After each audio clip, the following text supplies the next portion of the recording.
Poppin' YouTube, JD here, back with yet another review for you guys. And in this video, I'm gonna be talking about the latest Nike Air Max model, and that is the Nike Air Max 2090. What up guys? So in this video, I'm gonna be breaking down the shoe, telling you a little bit about the inspiration behind the design. I'll also be talking about how comfortable this shoe is, as well as all important sizing information. So make sure you stick around until the end of the video. Also want to say shout out to all my subscribers. You guys are the best. Got a lot more content on the way. So the Air Max 2090, this is the latest Air Max Day released by Nike. In the last couple of years, they've also released brand new silhouettes on Air Max Day. A couple of years ago, I believe it was the 270s, and last year it was the 720s. This year, 2020, is the 30th anniversary of one of the most popular Air Max models of all time, and that is the Air Max 90. So that is why Nike has released this pair, which is basically like a modern slash futuristic take on the Air Max 90. You can tell just by looking at the shoe that there are a lot of design elements that were inspired by the Air Max 90. The most notable is of course this air bubble on the heel. It's very reminiscent of the same air bubble you see on an Air Max 90. The overall silhouette and design also very much reminds me of the Air Max 270. It's got that same kind of streamlined shape with the air bubble at the back. So this shoe is kind of like the Air Max 270 meets the Air Max 90. There's a lot of unique design elements when it comes to branding with this shoe. The first of which is this 2090 logo that you see on the insole of the sneaker. This logo to me looks like an Olympics logo. Let me know down in the comments, what do you guys think?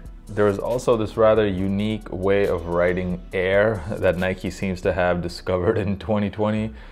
They've put that on the lateral side of the shoe. You can also see that air written in various other places of the shoe. Let's get into the material. So the upper of the shoe is done in this plastic mesh material, and underneath this mesh there is a layer of white nylon. So this sneaker, you actually cannot see your socks through the shoes. I actually tried it.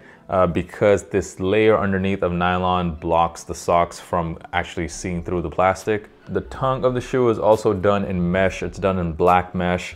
And at the top of the tongue, you have this hole in the sneaker. I'm not really sure what the purpose of that hole is. It could be, I'm guessing, so that you can kind of just see your socks kind of poke through the hole. Besides that, I don't understand what the purpose of that hole is. There are some strips of synthetic leather on the lateral and medial side for some added stability. There is quite a bit of exposed stitching elements on the shoe. Here you see it in this infrared color, and then also in this blue color along the upper of the shoe that's very reminiscent of some of the off-white sneakers we've seen before. On the heel of the sneaker you have this Air logo, and this logo actually also really reminds me of Air Max 90s. It's similar shape to the logo on the back of the 90s. Of course, the most notable design feature of this shoe is this heel counter. You have that Air Max 90 inspired bubble, followed by all of these ridges that you see at the back of the shoe. And it really, in my opinion, gives it much more of that futuristic vibe that Nike was trying to go for here. My favorite part of this shoe is actually this orange pull tab here, because my favorite thing about the shoe is how easy it is to put your feet into it. It's super easy. You just slip your feet in, pull this pull tab, and it's just one of those shoes where you don't ever have to actually unlace them.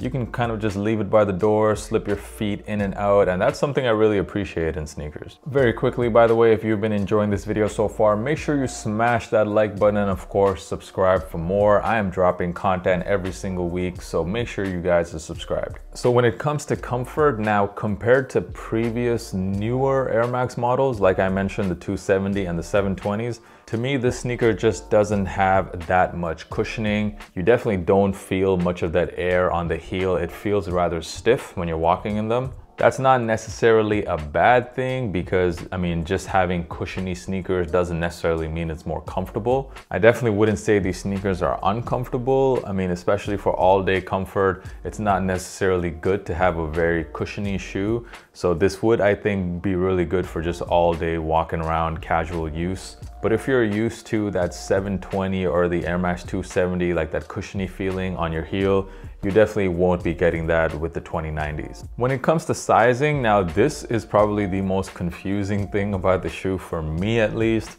So this is definitely, to me, one of those shoes that I really urge you guys to try on for yourself, because I think it will fit everybody a little different. I went with my true Nike size in this sneaker, and I would say that in the toe area, it does feel a little bit cramped and a little bit too tight in the toe area. However, I don't think I would actually go a half size up because then it just might be too big. But then the other issue that I experienced was at the back of the sneaker. Even though I tied on the laces pretty tight, I did get a little bit of heel slippage at the back. So it's kind of a strange fitting shoe. It's kind of like tight at the toe, but at the back it's a little loose. So I just don't know if I would go down half a size or up half a size. To me, I think probably true to size is just the best fit, at least for my feet. Once again, I urge you guys to try on the shoe for yourself. I'm sorry I can't really give you guys a perfect sizing recommendation here.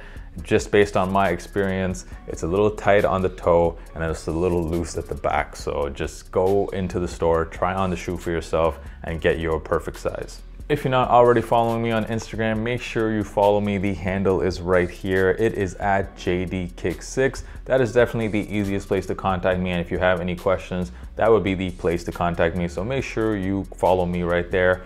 The on-feet portion of the video coming up right now. Until next time, guys. Peace.